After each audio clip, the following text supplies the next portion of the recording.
व्यवहार का आर्थिक मूल्य भले ही ना हो, लेकिन अच्छा व्यवहार करोड़ों दिलों को खरीदने की ताकत रखता है। नमस्ते सीए स्कॉलर्स। आज हम थोड़ा व्यवहार के बारे में पढ़ेंगे। व्यवहार मतलब हमारा बिहेवियर, हमारा आचरण। आज आपका पाठ है एक तिनका, जो कि कविता है, बहुत ही अच्छी कविता है। इस कविता को लिखा है अयोध्या प्रसाद हरिओज जी ने। हिंदी भाषा के महान कवि थे जिनका जन्म 15 अप्रैल 1865 में उत्तर प्रदेश के आजमगढ़ जिले के निजामाबाद नामक स्थान में हुआ था। इन्होंने बहुत सारी रचनाएं की हैं। इनकी शैली भी ब्रज भाषा रही है, खड़ी बोली, जो कि वहाँ की लोकल लैंग्वेज होती है, उनकी स्थानीय लैंग्वेज जो होती है वो। इस कविता को आज हम इस कवि के मुंह से ही सुनेंगे। तो शुरू करते हैं हमारी कविता एक तिनका।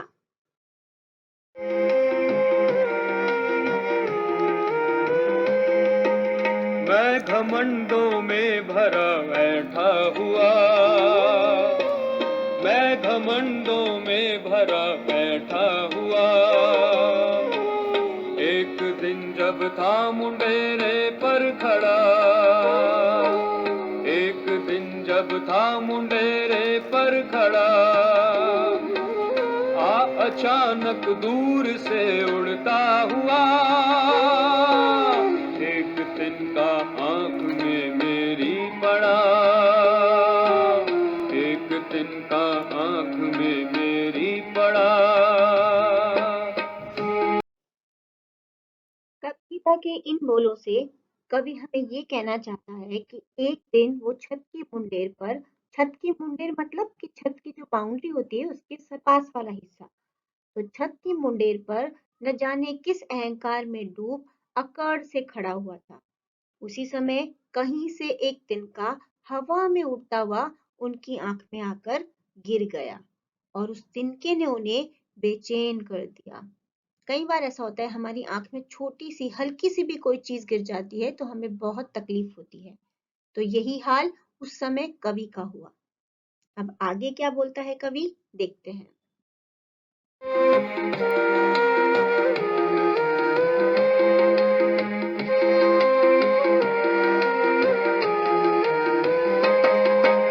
मैं झिझक उठा हुआ बेचैन सा,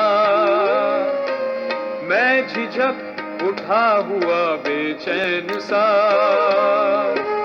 लाल होकर आंख भी दुखने लगी, लाल होकर आंख भी दुखने लगी। मूठ देने लोग कपड़े की लगे,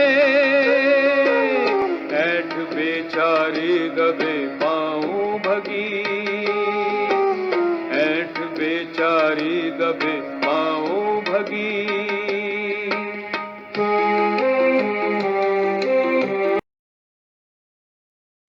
इन बोलों में, कविता के इन बोलों में कवि ने कहा है कि आंख में तिनका पड़ने के कारण वो बहुत परेशान हो गया और फिर तिनके की रगड़ से, जब आपकी आंख में कोई चीज गिर जाती है तो आप लगातार आंख को रगड़ते रहते हो, तो उस रगड़ से वो और बेचैन होने लगा। दर्द के कारण वो आंखों को लगातार रगड़ता रहा। आंख लाल होकर दुखने लगी। जब आप इतनी देर तक आंख को रगड़ेंगे तो आपकी आंख लाल हो ही जाएगी और वो दुखने भी लगेगी। आंख से तिनका निकालने के लिए लोगों ने उसकी मदद करने की कोशिश की। लोग कपड़े की मूठ, मतलब कपड़े को गोल कर कर जो हम एक मुट्ठी सी बना लेते हैं, उसे बोलते हैं कपड़े की मूठ। तो लोग कपड़े की मूठ से आंख को सेकने लगे। लोगों को एक तिनके के आगे विवश देखकर मेरी अकड़ चुपचाप वहां से चली गई।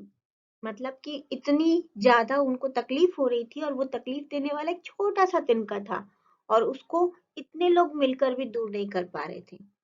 लोग भी विवश हो गए थे कि अब इस तकलीफ को हम कैसे दूर करें।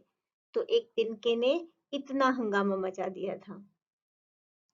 ये देखकर कवि की अकड़ वहां से चली गई। वो समझ गया कि अकड़ से काम नहीं चलेगा, एक छोटा सा तिनका भी उसे परेशान कर सकता है।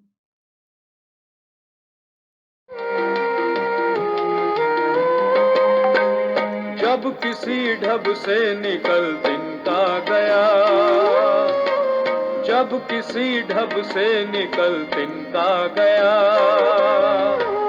तब समझने यो मुझे ताने दिए, तब समझने यो मुझे ताने दिए। ऐठता तू किस लिए इतना रहा, एक दिन का है बहुत तेरे लिए, एक दिन का है बहुत तेरे लिए।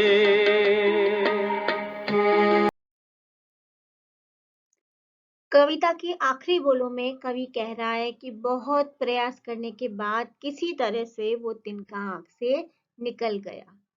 तिनका निकलने पर उसकी समझ रूपी आत्मा ने उसे धिक्कारा, मतलब अंदर से उस कवि के अंदर से आवाज आई कि किस लिए इतना अहंकार, किस लिए इतनी अकड़, जबकि एक छोटे से तिनके के आगे वो इतना विवश, इतना लाचार हो गया था। उसके अहंकार को चूर करने के लिए वो एक तिनका ही काफी था। तो बच्चों, ये थी आपकी कविता एक तिनका। और इस कविता में कवि ने यही समझाने की कोशिश की है कि अपने व्यवहार को हमेशा अच्छा रखो।